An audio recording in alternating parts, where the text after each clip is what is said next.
thank you. You're so kind. I really appreciate you. All the nice words. I want to get that printed, put it on a t-shirt and show it to my daughters. See? Okay, I'm going to start with a very short presentation, which hopefully will work. Please let me know if you can't see it, or if it's not moving as it did with the ASBA. It's just like typical. So I'm going to talk. I have been involved. The reason I got involved with mosses, I'm not a moss expert. I'm not a botanist. So I'm always constantly, people say, can you do something? And I go, yeah. And I Google like mad. And luckily I have friends who are a lot smarter than me, have a lot, and they're very generous with their knowledge. So I'm always picking their brains. But I got involved a number of years ago with a crowd down in the west of Ireland called the Ellen Hutchins Festival. And to put it briefly, Ellen was a botanist, the first female botanist here, but she was also a botanical artist. And her specialty was liverworts, bryophytes, bryophytes, algae, and basically anything that was found in the west of Ireland. And she had an incredible eyesight, and she discovered all these tiny plants. And she had a connection with a guy called Dawson Turner in the UK, who was a very eminent botanist. And she was one of 20 children, an orphan. She was one of the youngest. Her father died when she was very young, so it was just herself, and she looked after her brother who was paralyzed. She had a very hard life. She was sent up to Dublin because she wasn't very well, and she went to train with a doctor there, and called William Stokes, and he introduced her to botanizing, which was considered a good thing for ladies at the time. Actually, it still is a good thing for ladies, so and gents. But anyway, he introduced her, and she became passionate about this. And between the ages of 20 and 28, she discovered thousands of plants growing. 6 of them were named after her. She got quite a good name for herself in the West of Ireland. And then at 28, she got tuberculosis and died. And they're always saying like how incredible it would be if she had lived. So her legacy lives on. This festival that I'm involved with, it's about bringing back her legacy. It's run by her, I think it's great grandniece. And they're involved. They have botanists and they've designers, they've all sorts of experts stand there, and I'm the artist. So they produce leaflets. So every year they'll come to me and say, can you do such and such? And then I'm scrambling like mad trying to find out all the information. And this year it was mosses. And the leaflet, I'm very happy to say, is available to anybody if you just want to. There are 8 common mosses. So I just thought, Vicky asked me to kind of talk about the mosses, and I'm not an expert in mosses, but what I thought it would be useful to do is to show you how I approached it, how I painted them, and then maybe that would encourage you to start going off and looking at them. So here you go, magical mosses. So first thing you have to ask is like, what is a moss? So it belongs to the bryophytes.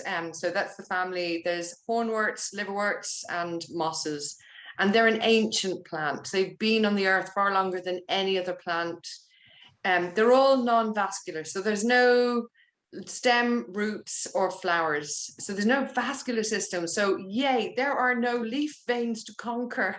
If that's the biggest thing. You don't have leaf veins. And they're also very important because they're a pioneer species. So you would have an area of barren ground, and it's very often the mosses that will go in there and establish themselves first, and then everything else will start to land on. They provide nutrients, they provide protection to the soil. So they're very important, in establishing habitats. So very simple with mosses. First of all, there's no veins, great. There's 2 different types. There's acrocarp and pleurocarp, and the apricarps they have no branches. And the sporophyte, the top part where they have the sexual organ, which is the seta and the capsule, that's at the top. It emerges from the top. And you'd usually find those, they're quite erect, and they form clumps together. So the mosses that you see that are cushioned are usually acrocarps. Pluricarps are the ones that have like branches kind of like emerging off, and they're a little bit haphazard. So I mean, there's no, sometimes you know, they're not like plants where they're very systematic. You know, they just grow, they creep across the floor, and their sporophytes will emerge from the stems. So easy. Just two things you have to remember: acrocarp, pluricarp. Where are the sporophytes emerging from? Is it branching? Is it erect? So easy. So why are they important? Oops, I have to move this. Sorry, just realized my little screen here. So why are mosses important? Well, they help establish habitats, as I said. They provide water and nutrients to the soil, and they also they prevent soil erosion, which is really important. They're very important for carbon sequestration. So when you have they said that peat bogs are actually one of the first things to or produce a lot of carbon, but the mosses, they're producing a sphagnum moss actually that will absorb the carbon back into the thing. So anyway, I'm not sure of the science of it all. It just sounded really good. Climate action, you know, we all want that. So yay for mosses. But what you discover when you start looking out and picking up mosses and looking at the different kinds is that you will never find a moss without all sorts of creepy crawlies and things kind of climbing in and under it. And these are just the ones that we can see. So they support numerous organisms, mainly invertebrates. But I mean, a lot of deer will live purely on mosses and lichens. So they're very important. The best thing about them is that you can literally walk outside and you will find a moss. They are everywhere. And they are, when you start looking at them, they're really beautiful, really beautiful. So here's a little bit of the science thing. So basically you've got the gametophyte, which is this part, the leafy parts. You've got the sporophyte, which is the sexual organs. There's a long stem, usually comes in different colors, green, red, and that's an identifying feature. There's capsules on top. There's male ones, female ones, and they release spores. I'm going to talk about that a little bit more. So it goes around there, release spores, and then they recycle and become another moss. So just to show you, when I was asked to do this project on the mosses, now I have painted mosses before, and I will, just one or two, but they asked me to look at different kinds of mosses, and you know what, I never really had looked at mosses. So this is one of the ones, this one I really like. This is the Hypno Moss, and it's called the Hypno Moss. You have this over here because it kind of forms carpets of moss, but they used to use it for bedding and for sleep, for pillows. So and it does, it's also called plat moss. So if you look at it, it's like tiny little Rapunzel plats, quite silvery. They're nice to draw. There's another one that you have over there, the Broom, I'm not even going to say the Latin name, Broom fork moss. So it's a scruffy, wild looking thing. And apparently it will, sometimes it's called the mood moss because it changes its appearance when it's wet and when it's dry. So then another one that you would have over there is the pointed spear moss. So it's kind of like a bright green. And it's notable because it has the leaves at the top form like a little spear. So when you start going out and looking, I found them on the grass outside and just beside, they're kind of on the ground, but you'll notice that they have these little spears at the top. They're quite noticeable. They're an easy one to identify because they're everywhere.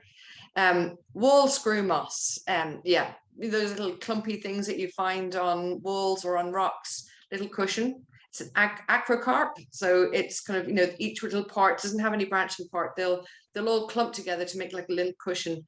But when you look at these, they make these little star shapes if you're looking down. And they have at the end of each little leaflet, they will have a long hair, which kind of identifies it. The only way you can do that is a little bit of white gouache. But you have to notice the different shapes of the capsules because each moss has a different shape. So once you start looking at them, you're going, oh yeah. So when I was asked to do, I was looking at all these different ones. Here's another one. This is the one that's usually in your grass. So it's the springy turf moss. And if you hold that up sometimes, you'll see that it actually has quite a red-brown stem as it's emerging. What I did, I'm going to talk about that. I don't have I do have a microscope, but I don't use a microscope. But what I do have, and I'll show you, it's just one of those little clip-on ones for my phone. And you can see, even with the clip-on one, you can get quite a good photograph of the shape of the moss, and it's not expensive. So it was a clump of moss, and what I found, because I paint upright, I actually use a kitchen ladle, and the mosses do dry out and they change appearance. So what I did was I put water in the ladle, clipped it onto my easel, and then sat the moss in on top of it. It was happy, I was happy. The snail came out briefly, but then as soon as it knew its portrait was being painted, it went back in and sulked. So I did try spraying it with water, but I mean, it merged. And in the end, I ended up taking, the one time it did, when it thought I was gone, I took a photograph of it. So painted the snail as it was, but then used a photograph of the snail, one of my photographs of the snail as it was emerging. So the nice thing about mosses is they're a little bit chaotic. So nobody's going to come back to you and say, oh, that stem is out of thing. They're a lot easier, even though they look chaotic. They're a lot easier than actually tacking a very formulaic plant where you know that the leaves have to come off this way or have to come off that way. And then you're always going to see these little creatures around it which can add interest and give it a little bit of charming thing. So this is one of the mosses that I originally painted. It was just literally growing outside my door on the ground, and it's called a great hairy screw moss. Mosses have the best common names ever, I'm telling you. I'll read you through some later. So the nice thing about this is that they, again, like the wall screw moss, it has little stars. So you're just basically looking down at all these little stars, and then they got these long white hairs. Try and fly through this. So I was going to paint it on vellum. Again, I have my moss here. I think I just had it balanced on a plastic thing, and I had it on damp cotton wool to stop it, and I just kept spraying it so that it didn't. They change appearance when they go dry. They aren't as vibrant. So I think the best approach to painting mosses or something like this is just to let go. There is no way you can start. I mean, I look at some artists on Instagram and their process, and they literally start in one corner and work their whole way through. I take the throw down the paint and out of the chaos, let's make something. And you know what, it works. So don't beat yourself up. I did draw, this is on vellum anyway, but you can kind of see the outline. What is important with mosses is the silhouette.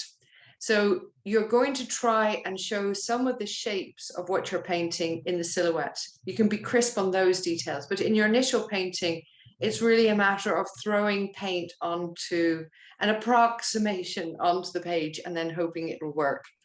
I'm probably a terrible teacher. I'm telling you all these habits. So here I am. Okay, you can see a few little star shapes there, rough shapes. But what I did, because it was a cushion shape, I wanted to get the middle part done first and then work around so that it was less complicated at the edges. There was less tonal contrast. So I made the center there. That was the part I was going to have the most tonal contrast. So my darkest darks and my brightest brights were going to be in the center there. And I knew I could get away with everything else. As long as the eye will focus on that part and sees that part, everything else, they assume that it's done to that level of detail. I'm giving away all my terrible secrets now. Anyway, so we're taking them. I'm writing them. That's okay. You know what? It's just a matter. So I've kind of done the shadowy parts. I've got the little silhouettes in there. I've gone dark. And then you'll notice, because this has these fine white lines, I've added these very, very, very thin layer of white gouache. I use the Winsor Newton Designer White gouache. I'm just picking out the edges of the details so that I know how to work on it. So I continued building up like that. And there's bits of, I was using indanthrene with perylene violet and a little perylene green. And then I was going up to perylene violet with a little bit of perylene maroon, these nice earthy colors to just, and then there were bits that were raw sienna. All these earth colors work really well in painting and drawing moss, especially when you're beginning to do it. And the important thing is that I think sometimes the problem is when people are doing shadows is they become too dense too quickly. The shadow becomes too dark, especially if it's a dark green. So I tried to get this kind of like purpley blue in there. just a thin layer of that, because when I put green over it, I get a darker green without that heavy saturation. If you make it just like a dark green, it's just very hard to get that contrast in, and it just doesn't sit. So if you want the depth, establish this kind of blue, this kind of like dark, very thin layers of blues and purples, like not purple, but there would be perylene violets, or actually a little bit of purple magenta, but it's like a purpley gray color. So there it is. And then you can kind of see here, this is very similar to the one that I was doing. I've got those purpley things. I start over the purples and blues, I'm starting to layer greens. And then I've worked out where my brightest parts are here. So I've gone around the edges, and then I'm basically working in the negative spaces. So now,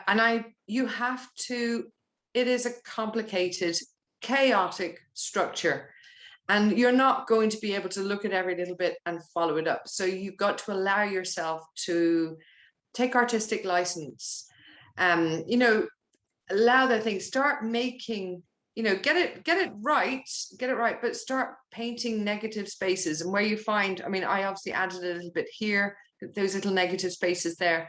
I'm sure I left those in the thing, but you can just start working at the negative spaces, getting darker, getting lighter, bringing it forward. There's an awful lot of thing. And you'll see my gouache going around the edge here, they're not perfect. They're a little bit rough. Okay, this is zoomed in considerably, but I know that I can use a mixture of opaques, and I can use transparent colors. So I'm building up there over those opaque edges. I can actually add another very thin layer of opaque, which will knock it back down again, so that it doesn't look like there's a heavy edge. So here it is, built up a little bit more, and you can see I've tidied up everything, and I keep just adding layers. So it's like a little 5-star, and then you do another one here at the edge, and then another one behind there, and each layer as you go back gets deeper and darker. And I found that you did have to have some of those reds and purples, those kind of like earthy colors. If it looks too green, just like throw in a few of those little colors just to give it depth. And then, so this is how it's developing.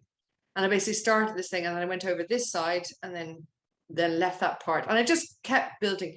There were points where I thought, I'm never going to finish this. This is going to go on forever. But you do. How long did it take you, Shevaun? Actually, it was over Christmas, and I didn't have, I do the family thing, and then I have the week between Christmas and New Year's Eve. I was just really antisocial and just locked myself away for that week and just painted, going, bliss, I'm not answering any emails. So it was about a week, but a week with, I think even my daughters were away. So I just got and painted in the morning, and then just kept going until late in the evening. And I'd have an audio book on, I was talking to people on the phone, but that's as far. I didn't see anything. I just was sitting down painting, going forward and back. Something like this, that's what you have to do, right? Sometimes that's what you have to do. Exactly. But you can see that it's like this slow build up. But down here, what I was saying to you, the most important part is you've got at the center here, you have your high tonal contrast so that it looks credible. Then at the edges, you put in the silhouettes, you get crisp silhouettes, because that's going to describe the shape. So this is giving your cushion, this is giving your crisp silhouettes. But you'll notice that the tonal contrast down here, the darker, if I put that into black and white, that isn't as strong as it would be up here.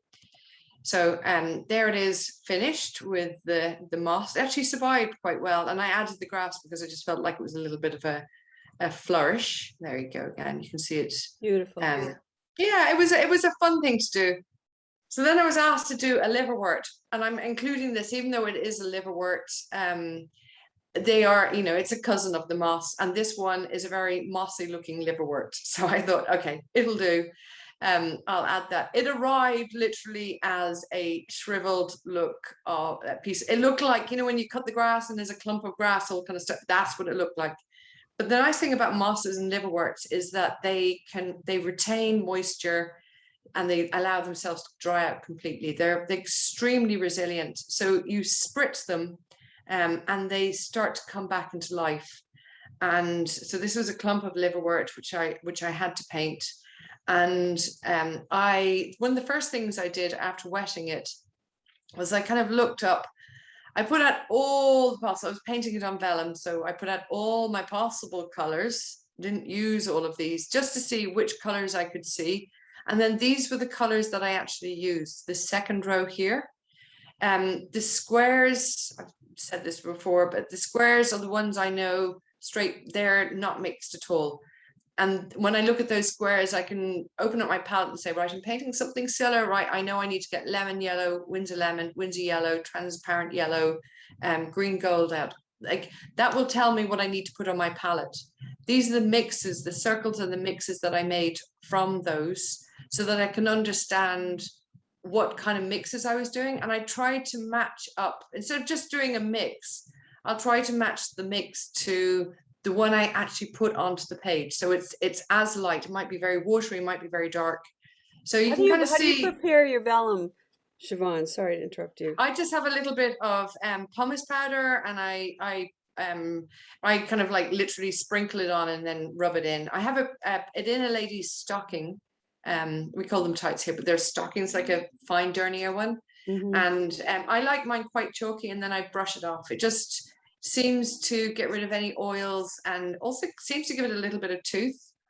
And I don't like the manufactured pounce pads that you can get. I find they're a little bit too hard. Yeah. So here it is. I think that's 2.5 times size, and this was blown up. I would have taken a photograph and worked from a photograph on that one there, but I felt that I had to do it to understand the structure. So I'm going to fly through this one quickly. Again, let yourself loose and go into the chaos. Just if you try and do it bit by bit, you will never finish. So throw in the paint, mix up your paints. You've worked out everything. Let yourself loose, and just nobody's going to come back to you and say that strand isn't in that place. But I wanted to kind of get that movement and that life in there, and it's just like a scruffy thing. And then I was using 2 magnifiers at the time. I've since got glasses because I realized that was my problem. I needed glasses. But at the time I was using 2 magnifiers. And it's very important, if you are using 2 magnifiers, that I find it very difficult if I don't do this, that the magnifiers are of equal strength. You can't have one over the plant thing and that's a 5, and then the one on your painting is a 2.5. They've got to be equal. So actually, since I've got the glasses, I can see now. It's much, much better. But you can see here, I've actually started, there's the chaos. And then I'm starting to pick out the little details. And again, I'm trying to establish my darkest darks and my lightest lights in the center here. Start at the center. Everything else, you can just like slowly allow it to kind of like soften and be less noticeable. You just want to create the feeling of roundness. So start at the center, start where you can see something and slowly work your way through. So there you go. It was getting a bit dark. Again, I'm using opaques on it. I'm going dark and then I'm building up to light. Yeah, it actually starts taking, and this one had like masses of tiny little thing. And this is a little bit like Broom fork moss, the one that was kind of really scruffy. That one has these long tendrils. So if I was painting that, probably go for the same approach, a little bit wild, just like let it go and then start putting in the details. Opaques are fantastic for that. And then it was used for a little Mosses and Liverworts guide, which they sold for the website. It's a non-profit charity, so that they're basically trying to get people involved. So it's the Ellen Hutchins. They do have a lot of resources on their website, which are also good for people over in North America. It's not purely Irish stuff. But so they did a little guide there. I think it sells for €10, not very much. But anyway, so that was my Mosses and Liverworts. But there's some nice information in there about that. The other thing I do, so if I'm given the choice of a plant, first thing I'll do is I'll look up all the photographs. But it's also very useful to look up the historic plates and see how they describe the plants. And they've done half the work for you. And just actually looking at, you begin to understand something. When you understand it, especially when you're dealing with a chaotic structure, when you understand how it is put together, it's going to make it easier for you to take that bit of artistic license. It's just a matter of, give yourself the knowledge, let yourself go on the page. God, I sound very deep today, don't I? I'm only joking. I love this moss. So this is another one. This is the Tamarisk Moss, which you have over there. Just the most elegant, beautiful moss. So pluricarp, it has a stem, it branches out. Absolutely stunning. It's like a little miniature fern, but in tiny little form. So the other thing I do is I'm looking at this thing. Bryophyte sites will have, I know, if I have my own microscope, well, I do have a microscope, but I just don't use it because there are people who have much better photographs and are much better at photographing. And if you ask them, can I look at your very often they'll send you stuff. They're delighted. Sorry if anybody's a bryophyte expert here, but they're all a little bit odd. Quirky is the nice way of saying it, but they if you contact them, they are delighted that you've shown an interest in it, and they will send you these microscopic images far better than anyone that you can see. So this one, for example, you wouldn't have got that from this, or even by holding it in hand, you wouldn't see it. But even just looking at the shapes of those tiny little leaves there and the structure of them, it helps you understand the form. So what I'm saying to you is you look at the plant, you take your own photographs, look up the historic illustrations, and then look up the bryophyte sites. And if necessary, contact one of them saying, does anybody have this photograph? And also, if you look on, they tend to hang out, all the bryophyte experts tend to hang out on Twitter. Not so much on Facebook, but if you go on Twitter, if you're looking up a particular moss, and they're very friendly, they have hundreds of photographs and they're always on hand to answer any questions. So they will help with your identification as well. So when I was asked to do this other moss guide, they gave me a list of 8 mosses, and I was going, ooh, that's a lot. And one of the things, it was for children, and this is one of my favorite plates by Ernst Haeckel, who we all know and love. And he did this kind of image of mosses as a miniature jungle, that, this wonderful mystical place. And you can see here, he's let go, he's just like had these like lofts, like painted it as a landscape. And I was thinking how wonderful to kind of like take that approach, that you're kind of looking at this instead of just like a very dry botanical thing.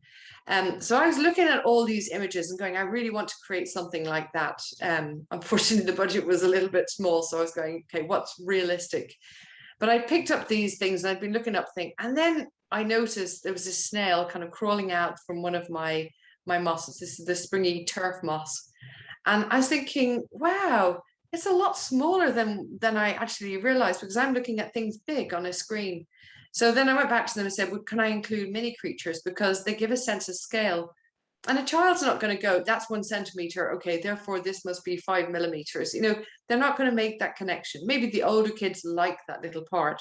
But most children, if you put in an insect or you put something that's on, and they do have a relationship. Okay, they're not helping the plant reproduce, but what they are doing is the plant is actually helping those creatures survive. So is that not part of the plant's role? If it's supporting a community, can we not include that in our story? So I was doing this for a guide. I am saying, like, usually what I would do is be very loose and kind of let it flow organically. But because I was doing it for a guide and they wanted to make a line drawing for it, I had to make the line drawing very precise. I did allow for a little wiggle room, but I was going to do the Hypno Moss, the one I told you, which is like Rapunzel plaits. So that one's there, and this is the walled screw moss. So that one's an acrocarp. This is a pluricarp. So I'm representing the 2 different types of mosses, and then I've included these creatures. By the way, if anybody is like, if you really want to have something for your kids to do, or even yourself, on the Ellen Hutchins website, there you can download a large version of this. You can just color it in at home, and kids will like it. But it's just to get kids looking at it. And so it's not always that precise. But what I did, so I was painting these ones here, and I have kind of drawn them out, but I had the wall screw moss here beside me. I think this one is just like the bottom of a plastic drink, and I dampened my, because you have to keep them moist. So, and I pinned that to my board, and I had that beside me when I was painting. I had drawn it out quite precisely, but I was using that as my reference. So I was kind of like, my eyes were on that, and then going back to the painting. And there was the final moss leaflet. It's actually really cute. If you go to ellenhutchins.com, and it's in the kids section, you can download the whole section and the coloring in page, and they've got lots of mossy activities for children, big and small. Because I mean, I looked at them at the leaflet in the end, I was going, oh my God, I want to go out and look for mosses still. So another thing I was doing, I went out and picked up some mosses today. Another tip that I would actually give you is when you pick up, this is juniper moss, which is another beautiful moss found over there. I love the combination of lichens and moss. I think the colors are just like stunning together. But when you're taking a photograph and you want to have a reference, just when you start painting and you're throwing the colors down, it does help to have a photograph beside you as well, so that you can refer back to it and actually say, what was I actually looking at?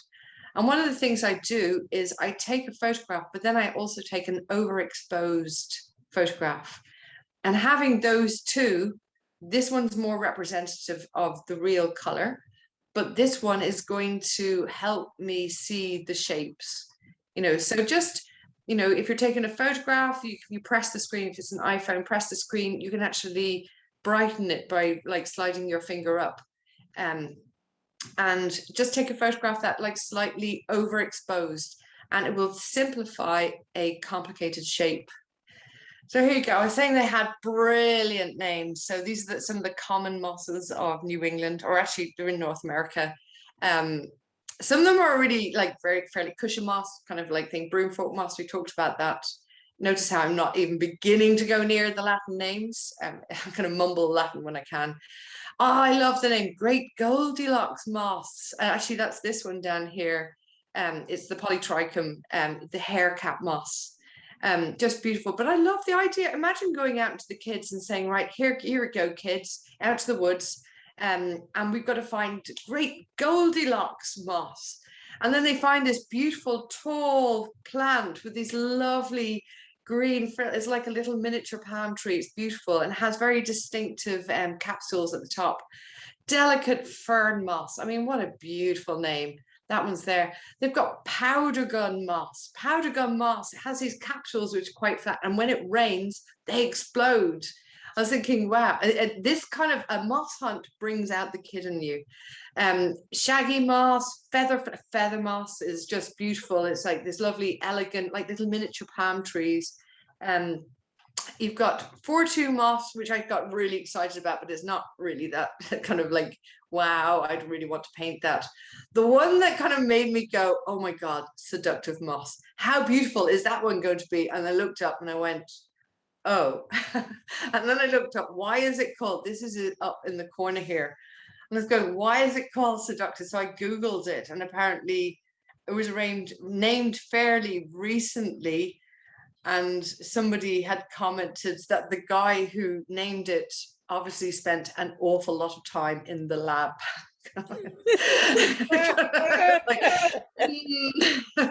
Okay, seductive moss. Okay, but I mean, fair enough. And then there's stair-step moss, stair-step. So every time it grows, it creates another layer.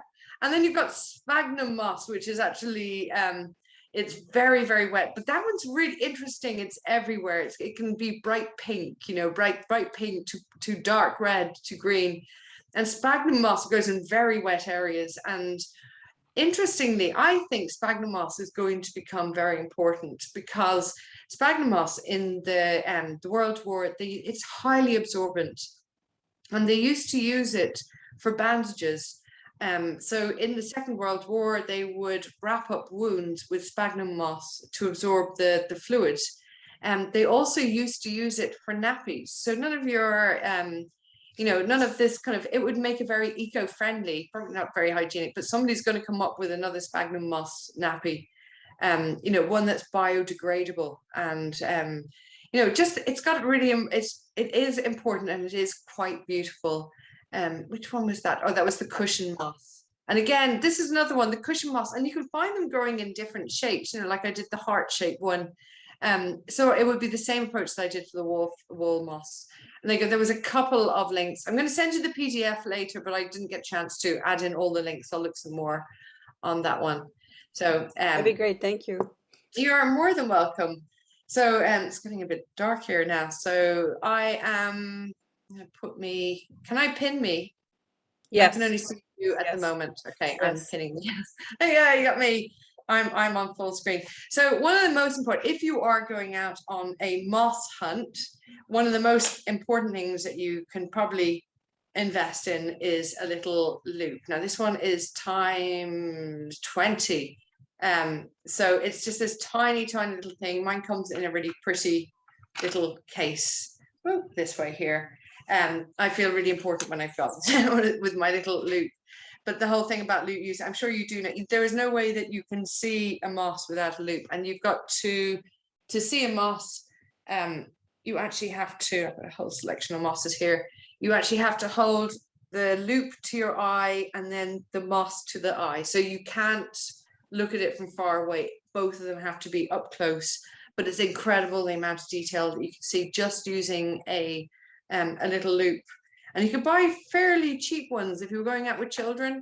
I don't know why I'm all presuming children or grandchildren. Now you've got holidays coming up. And it's the perfect time for mosses because it's quite damp at this time of year. And then you're also getting all the fungi coming up as well. Plus you get the lichens. So, you know, even going out with kids and getting them to, or just going out on your own and buying it. So I have trays of mosses here. What surprised me is when people are talking about, you know, oh, it's moss green. And I was thinking, but mosses are every single color. So here's some, this is the Foxtail feather moss. I actually painted this the other day. It's got these lovely, you can see the little capsules coming up there, the sporophytes. And then each one of those is like a little miniature, if you can see there, it's like a little palm tree. So if you pulled that one out, you'll find it's like a long stem and then it has these little branches over the top. So far I've been painting those ones life size, but I mean, I was thinking actually it'd be really interesting if you did an Ernest Haeckel approach and actually made a forest, you know, just like really big ones. Then this is one of my favorite ones. This is another one. This is kind of like bright. It's the Tamarisk moss. I keep calling them moths now. So this is kind of like a bright green. You find this everywhere. Yeah, and then these are the ones that you would find in your lawn. So these are kind of like a completely different color altogether. You know, they're almost like lime green and they've got red bits in them. So I have the springy turf moss and I have that one that I was talking about, you know, this spear moss. So if you look at close in the camera, you can see the little spears at the ends, at the tips. That's on your lawn outside. You know, it's available, it's easy to find. So I'm just going to switch my camera now. I'm going to turn my camera on because I have my little, if anybody has any questions, now is the time. I have no idea what time it is.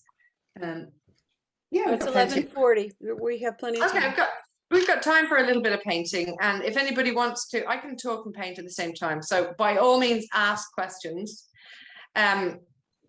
Right, so I'm just going to switch the camera here. So, oh no, I've stopped my camera. Wrong button. Right, so I'm just going to put this one on, and it should work. Whoops, it's getting darker here, so it actually is. I drew this one out early. I'm just trying to brighten that now. That's a little bit better. Whoops, too much. So that was the picture that I showed you, which was, I'll zoom out a bit. It was two, can you see that okay? Is that? It's probably a little dark on the left. Okay, I will make it a bit brighter. Sorry, it's winter time, our clocks change and so it's kind of like fighting. I say in 20 minutes, it'll be too dark for me to do anything. So this is my sketchbook. This was the Tamarisk or the Foxtail feather moss. This is the one I was saying to you where, ooh, it's swinging in and out of focus. How about, hold on. Sorry. No, just it's focusing on your finger. Yeah, I know. It's strange. Oh, is that what it did? Yeah. Oh, It's my daughter. I got her to fix the settings, and she must turn the autofocus on. Come on, why are you not working? Oh, that's very annoying. Okay, so I'm going to zoom back in, and hopefully it was fine there a few minutes ago. Yeah. How strange. I haven't touched any of the settings. Oh, I'm so sorry about this. This is really frustrating. Technology. Yeah, I know. There you go. Okay, wait. Yeah, okay, it's a touch screen. So perfect, perfect. All right. So here is the moss that you can see, and it's like too dark. So thank God it's not as dark as that. It's looking very dark on screen. I'll try and brighten that a little bit. But what I was saying to you, that's what I was saying to you, it's kind of handy to, whoops, let's make that a bit brighter. That's good. There you go. Yeah, so you can see it there. It's a little bit chaotic. It's tiny. I mean, there's my finger. But they have these tiny little star shapes.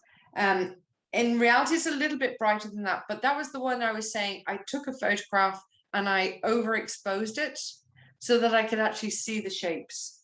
So when I have this here to the side. And when I started drawing that, you can see, I mean, it doesn't have a very strict structure. So what I was doing was I was trying to get these tiny little star shapes in here. If I zoom in, you should be able to see them. Let's see if I can brighten this. This is considerably darker than no, wrong way, this brighter. That's good. There you go. Yeah, there you go. So you can see those there. Yep. So what I did to do the painting, now which is now too dark, I'll zoom back here. Go darker. No, go darker. Oh, this is really frustrating. There you go. That's good. Yeah, yeah. Okay. It's scribbly. There's my chaos. I'm not going to be able to draw every single one of those little stars out. I mean, I had to do it for the illustration, but this is a sketchbook page. I'm not going to be too fussy. So what I've kind of done is I've drawn all the little circles where those little the juniper, where the leaves are coming out. They're kind of like little star shapes, and they're not like the wall moss where the leaves were a bit thicker. These have got very fine leaves, so they're just like little bursts, little star bursts.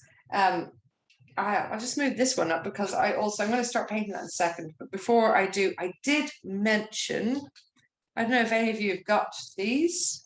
Have you got these at all? Have you tried those? They are you clip it onto your phone, and it makes that's a fisheye one, but it's a magnifier for your phone, so you can actually get really good shots without actually going to the hassle of buying an expensive thing. This is something you can fit in your pocket. So here's another one. I think that was ×5.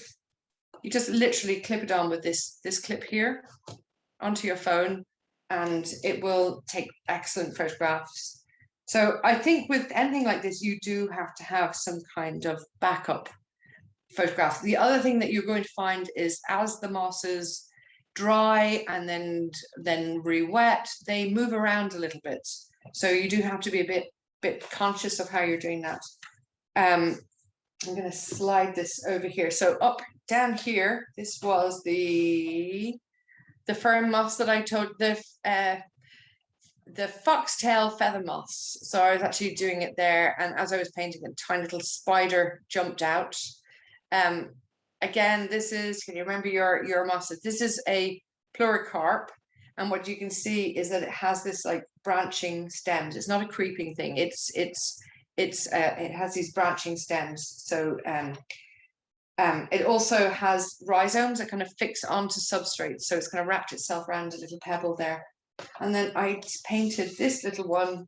Again, this was like life size. I didn't really worry about it, but what I did do was I made sure that if you have a piece that's in silhouette, get the shape there, because that's going to inform the eye. They're not going to look at the bit there or the bit here. They're going to look at the things on the outside, and they're going to try and get the stronger tonal contrast at the center. And there's the little snail. I think on the Ellen Hutchins things, there's also a information about. All right, so that's in focus. Okay, so I have my pull out here for a second. yeah, whatever I did, it fixed this time.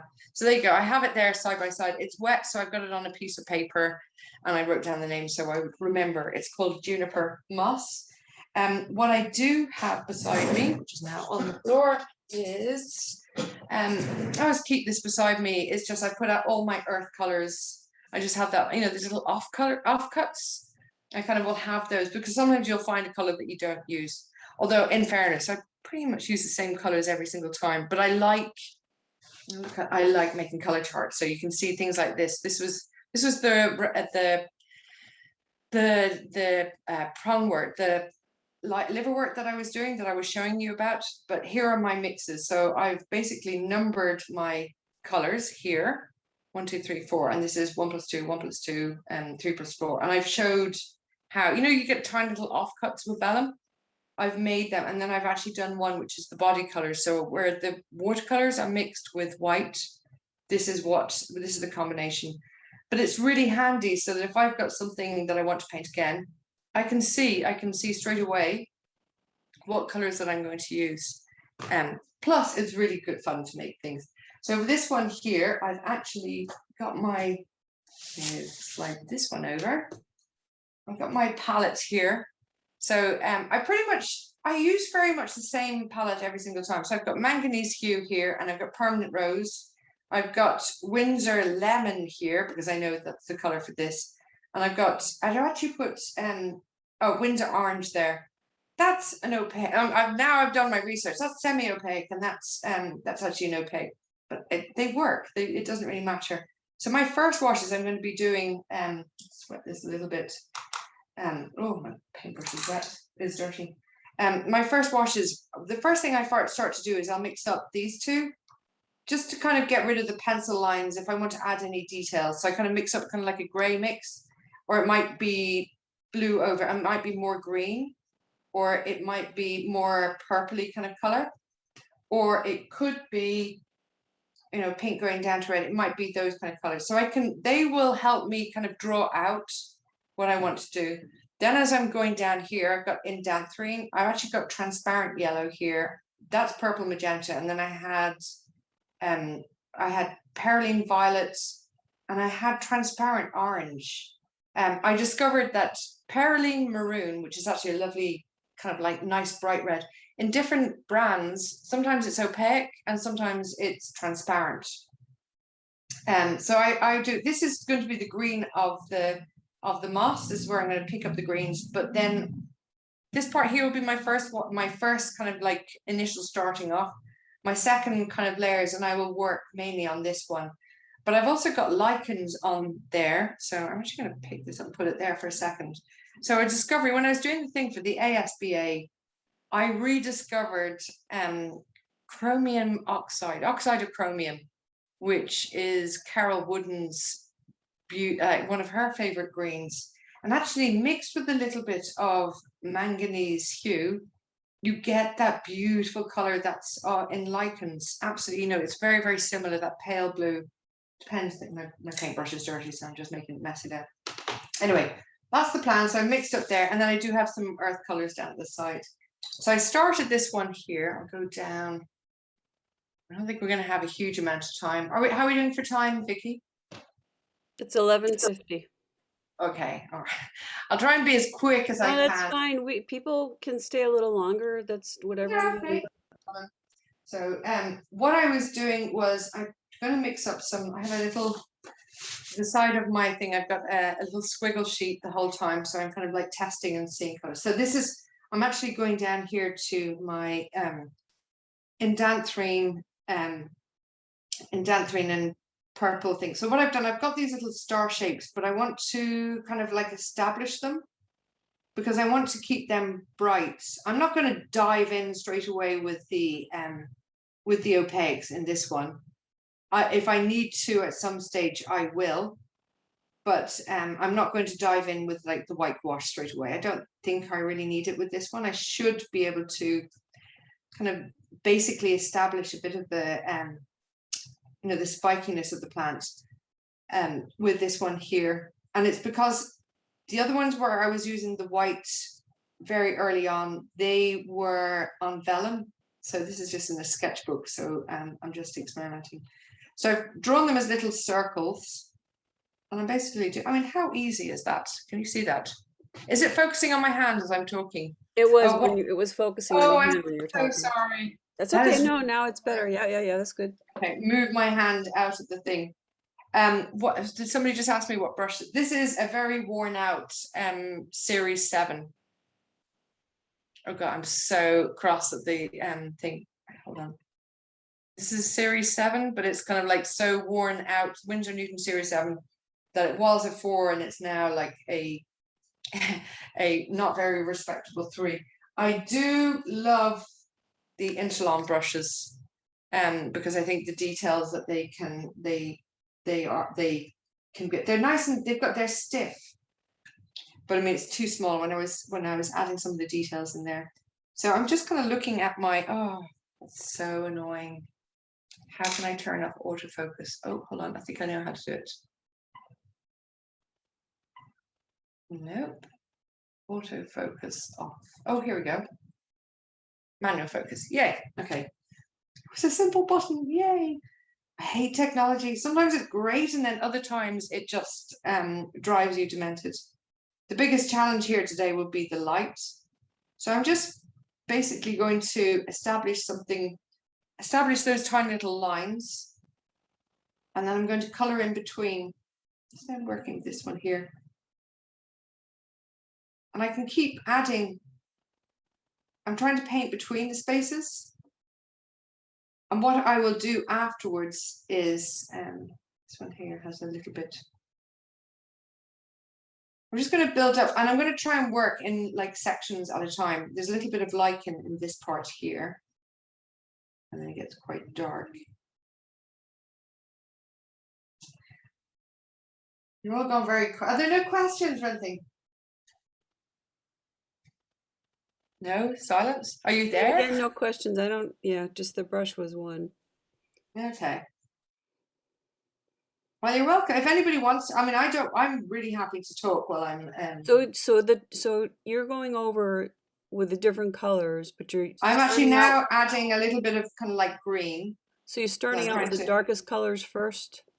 What I want to do is get out of the whole pencil kind of thing. So I've added some green in there, and I'm kind of rushing this as well, so which is not perfect. There is a little bit of green here. I'm just going to keep building this up. Actually, that part there is darker. But I'm going to do what I said I was going to do last time. Oops, that might be too dark. And that is, I'm going to try and get my focus of interest in that center part, because there's going to be less detail. There's not going to be as strong contrast around the edge. And although, I mean, I'm sure you already do that kind of thing, but actually just allowing yourself the thing saying, well, yes, it looks like a very complicated structure, but as long as the details are in the center and the silhouettes along the edge are credible, you know, I've described the shape of the plant here. As long as I've done that around the edges and I've got the center part, I've got my brightest brights and my darkest darks in the center there, then actually this part here and this part here is not going to be as important, which makes it a little bit less daunting. But I have to say that you do get to the point where you think it's perfectly normal, where you get halfway through and you think, what on earth am I doing?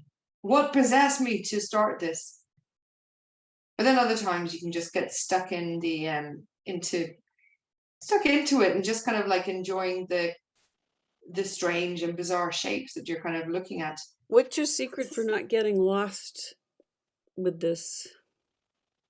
Not getting lost. Well, I've got those as rough. This one's quite it does have quite, I've actually got a photograph on my iPad here. I'll try and get it as well. If I show you, I mean, I could share the screen. So if I show you this one, it's a bit brighter. I'll put this here. So I'm going to look, I've got that as reference. Oh, I don't know if that's going to, okay, how about that? No, not in focus. Oh, okay, that makes a big There we difference. go. Yeah. So having the photograph there, I have that as reference. So what I'm trying to do is I'm trying to get those spiky shapes in there, but I'm letting myself go at this stage. I'm not being too fussy about it. If I get lost, I've got white opaque. I can use an opaque, you know, I can Okay. go in with lemon yellow and maybe a little bit of white. I don't know, get this in focus. There we go. You know, it's a matter of forward and back.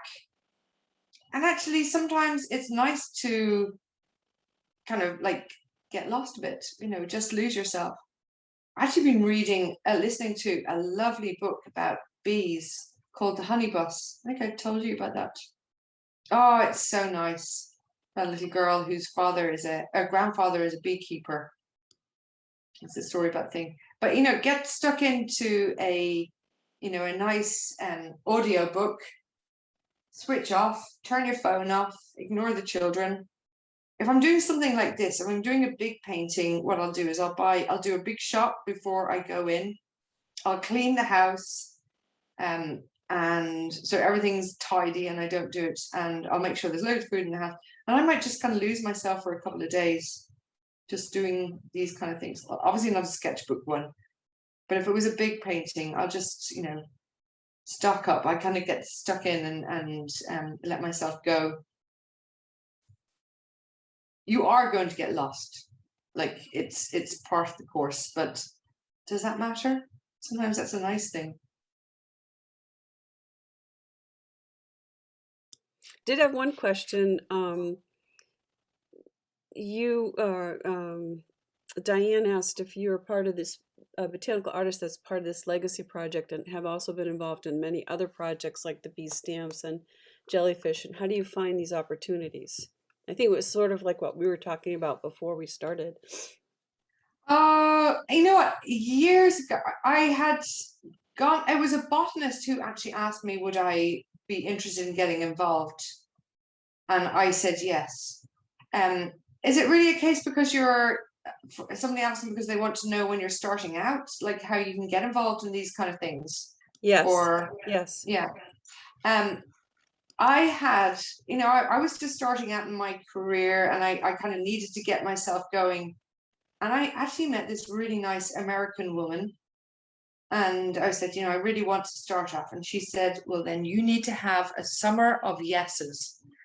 And she said, it could be a year of yeses. Anybody who asks you to do something, say yes. Smile. Even if you don't know how to do it, just say yes.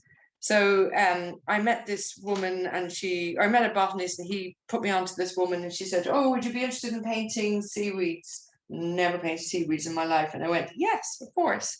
And we don't have very much money. That's no problem.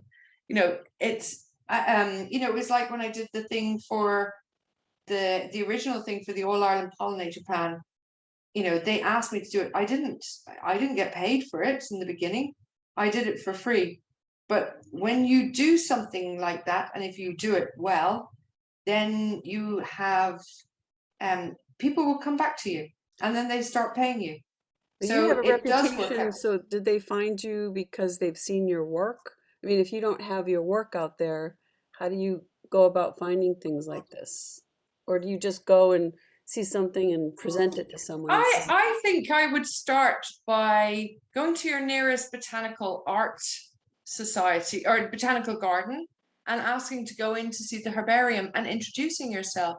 If you're interested in a particular type of plant, I remember going in one time, I was painting a papyrus, and I had the papyrus and I went in and I just asked if I can go and see the botanist who specializes in, you know, it specializes in grasses and stuff. And he was very good. He sat down and he talked to me, and then you know, you've got to reach out there.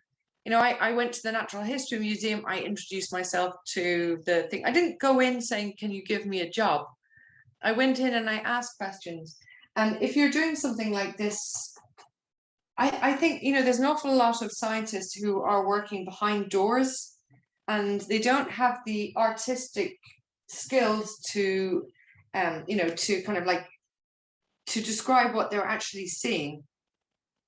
You know, and when they meet an artist or somebody who shows an interest, who shares their passion and who is asking questions, they'll remember, and they'll sometimes say, "Can you do, you know, can you illustrate you know, a leaflet for me, or can you?"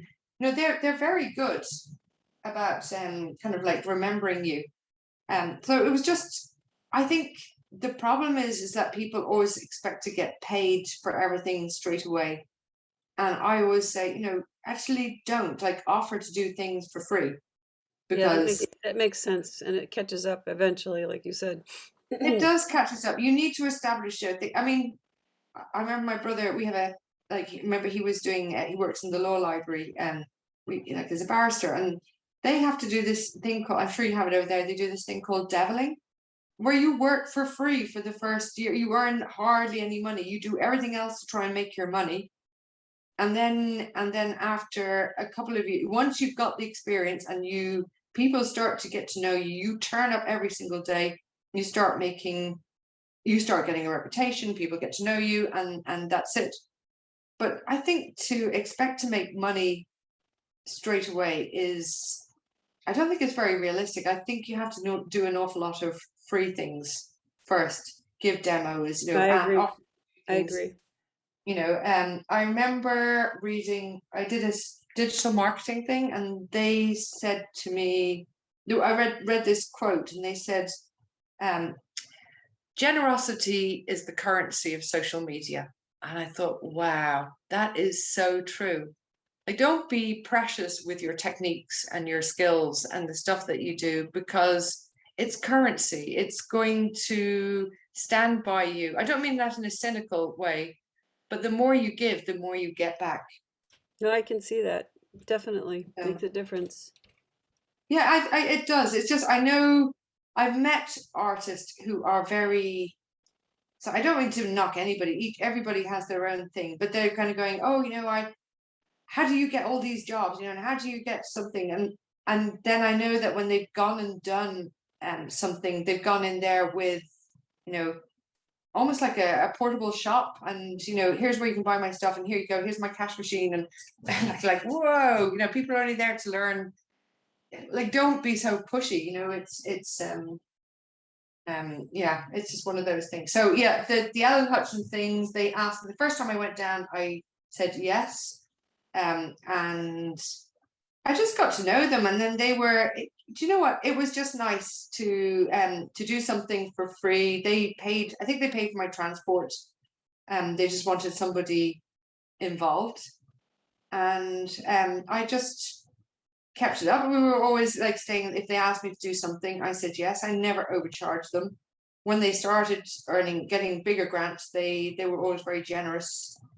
And even when they came back to me to the Moss thing, originally we thought that there was, I think the original, when they were talking to me about it, they saying, can you paint it? But I think we've only got about like 200 quid, which is like nothing. But I wasn't going to, even if they had paid me 200 euro, I wasn't going to compromise on the quality of the work, because I knew these people, and whatever. As it was, it turned out that they got more grant money for the thing, so that was kind of good. But even if you're paid a little bit, if it's a worthwhile project, you know, say yes and do the thing. I'm getting lost here now. Say yes, and don't always count the hours, if that makes sense. No, that does. It comes back for sure. Yeah. I was waiting for you to say, so this is freebie then, Shevaun. So you're really doing negative space painting. Yeah,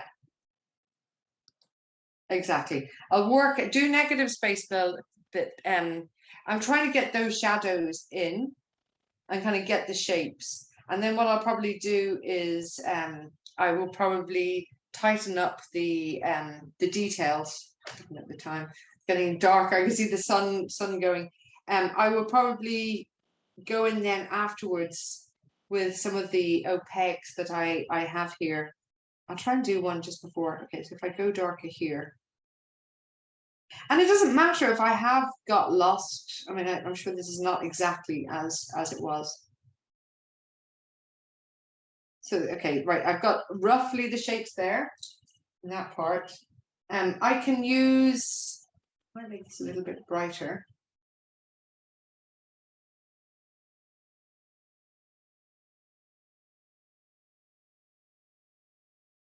But what I will do is I can always pick out the edges if I've lost them.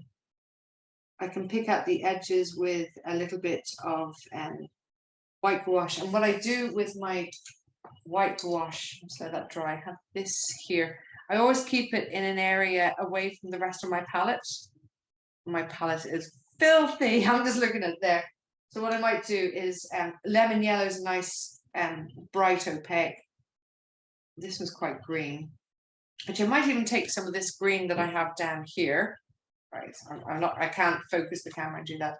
So I'll take a little bit of that green there, mix it in with a little bit of lemon yellow, and then pick up a little bit of white to use more yellow. So I'll put that in there. I'll make up a tiny bit. I shouldn't be doing this with my good brushes, but so I just make up like a bright, don't get anything like an opaque. I just have that as my little extras at the side. And then what I might do, if I've gone too dark, what I might do then is just, I'm looking at this as a tiny, tiny, tiny little spider climbing over this. It's too small then, it's too small to paint. But what I would do then is I just use my little Interlon brush and I can pull out some of these little edges. I need to spend more time on this, obviously. It's not impossible to do this in such a short time. No, but I think what you're showing us is incredible, so I appreciate it.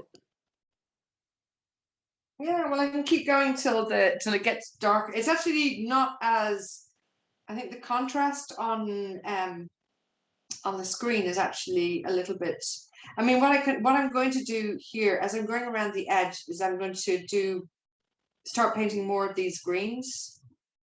And I wanted to try and reserve the lighter colors on this one here and get the darks in there. But as I'm going to the edge, what I probably will do is do a bit more of and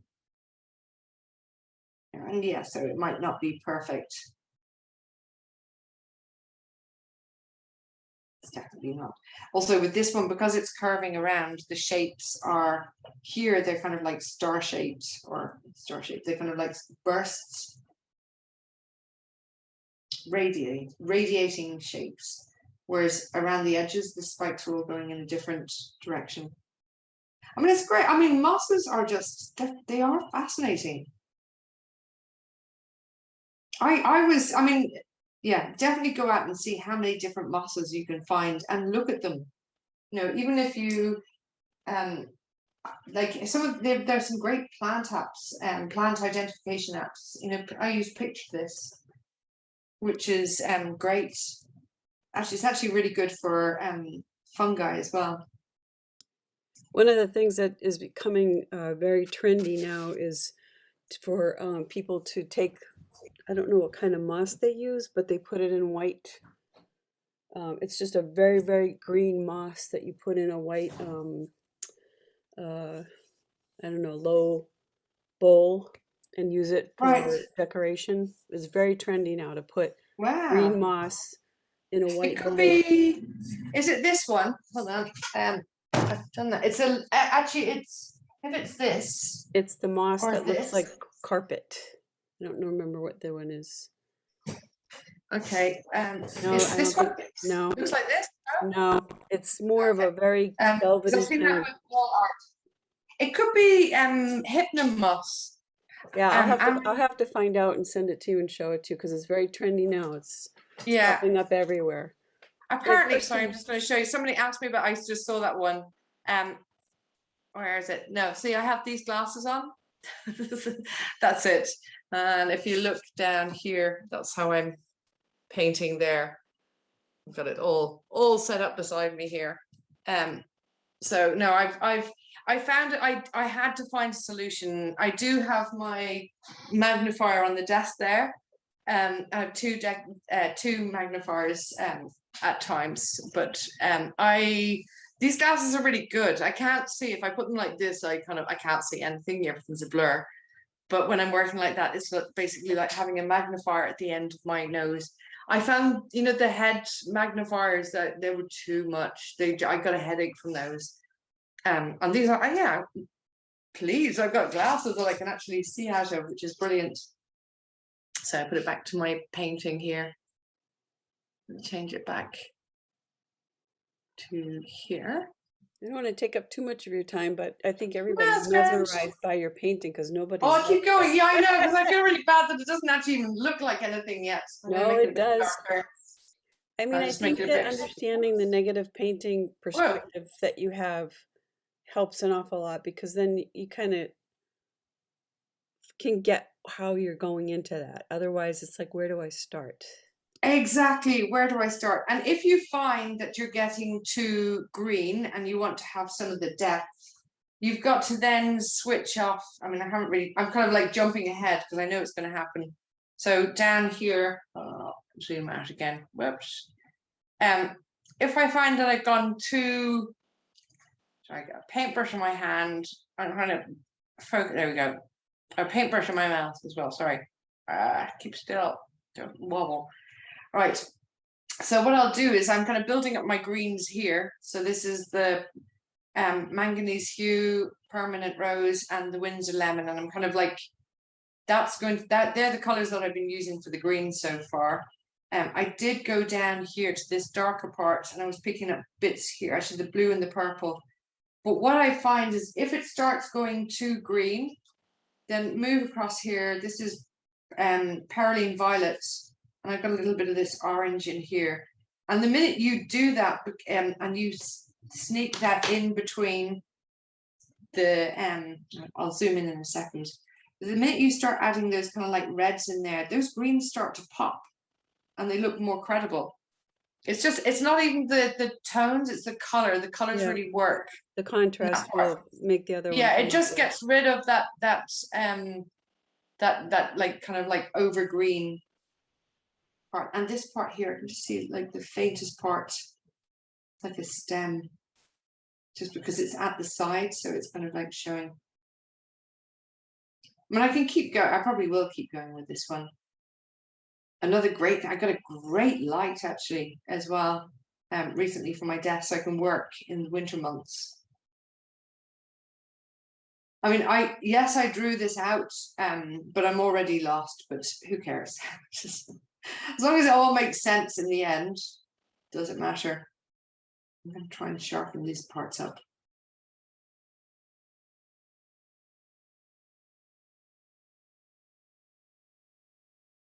It's an awful lot of forward and back, forward and back. And what I might do at some stage is I might take something. I know I did that with the Broom fork moss, which is this one here. I kind of built up the shapes, and then it actually looks a little bit green. It looks horrible with this light. But what I did was I actually when it was dry, I did a very dilute but not wet glaze of like light green over the whole, of olive green over the whole thing. Oh, I'll show you my light, Bridget. Sorry, I'm reading your. Oh no, wrong button. Come on, go back here. Oh, this is my new treat to myself. My big Netfee light, and it just stretches over. Yeah, it's like, hold on, let's pull it here. What's the name of it? Neat-Fee. But it's I've got a clip here, but you can see. I actually have it because this is upright, so it's like strong. Hold on, there you go. Oh wow! You can change the intensity. Okay. Oh my god, it's brilliant, absolutely brilliant. I used to struggle with light at night. My light was too small, but this just kind of covers, and it's so strong. It's just brilliant. Spell it? Neatfi. Okay, thank you. It was about, I think it was about 120 euro. So it's probably about $150. Yeah. I mean, you can get cheaper ones, but No, in a light, yeah, no. you know what? Good light, you can't beat it, especially when it comes to you've got the winter months ahead, and you need to start you know, you want to paint, but it's too dark, and your thing. I'm beginning to lose the light here. Oops, sorry, I've got to put it back to my painting. I'm gonna have to. I don't think I'm gonna be able to do it for much longer because it's getting so dark No, here. that's fine. I think give us another 2 minutes and we'll just say Yeah, goodbye and last questions. That would be great. of course. But I this mean, does makes a lot anybody of have any sense. I questions? I think I, like many others, would look at this moss and go, "Oh my God, where do I start?" But I think understanding the negative space painting that you start with makes it a lot more it's not as daunting to look at this and go, "How do I And get also, remember, like the place where you're going to have to get the detail is in the center. When you come to the edges, you can start suggesting it as long as you leave some kind of this one I can't really see any silhouettes, but if it was the other one, just like one or two, make sure you have one or two strands the silhouette is easily seen, and then keep your focus on the center. Oops, there we go. It looks horrible on screen. It's actually it's not as dark on in real life, but I'm going to keep going, just kind of like adding sections in. I mean, you can go slower, but you do have to. It's not. This is the kind of thing that you just go. This is like long and slow. I'm just going to, slowly build up. The colors and the intensity. I'll try and keep going. Once I'll go and get something to this is I usually stop painting at this time of day because it's neither dark nor light and you can't really see anything, which is frustrating. But anyway, that's roughly it. I know I'm losing the light here. No, this has been wonderful, Shevaun. It's just been incredible. It's you get a lot of thank yous here. Um, I Well, just looked. I just looked the people light up, and found you. Yeah, Amazon has the light on it. Amazon has that light. How many lumens is it's the light? Is it high, like 2500? oh, maybe it's written on it. I can't tell you offhand. That's okay. I think I Yeah. see it. I think it's the But one. what's really nice about it is that the head is fully adjustable and Yeah, swivels and yeah, I see it. Okay. yeah, great. And it was Diane. I was talking to Diane and she went, "Oh yeah, just invest in a good light." Yeah, it's definitely a very nice thing. And get a I would recommend everybody to get a loop. They're just because we all need these little toys in our things. They're great for seeing in tiny little details. Thing. And if you want the moss guide that I did, it has 8 common mosses and a little bit about the mosses. That's on the Ellen Hutchins website, and it's free. So if anybody wants to kind of like have that, even for kids or I keep saying kids, it's actually just great fun to go out hunting. Go out and hunt for mosses Well, and hunt for I think fungi. when you introduce at a young age, when you introduce something like this, they start looking at nature differently, and it's not as I think they can it makes it fun. And I can remember as a kid looking at mosses and enjoying mosses and bringing them in and making them as part of like a diorama kind of thing. Yeah, When you look at it with the way that you've done it, it was wonderful. yeah. Oh, this will make more sense when I've got there's a lichen here and lichen there, and I think the Yeah, combination of the two, the that pulls greens and that out. the Yeah. blues, will be beautiful. But yeah, it's just like it takes time. This is something that would take more, more than like half an hour. It's going to Yeah, take no, quite a no, lot. I no. am getting looser at the edges.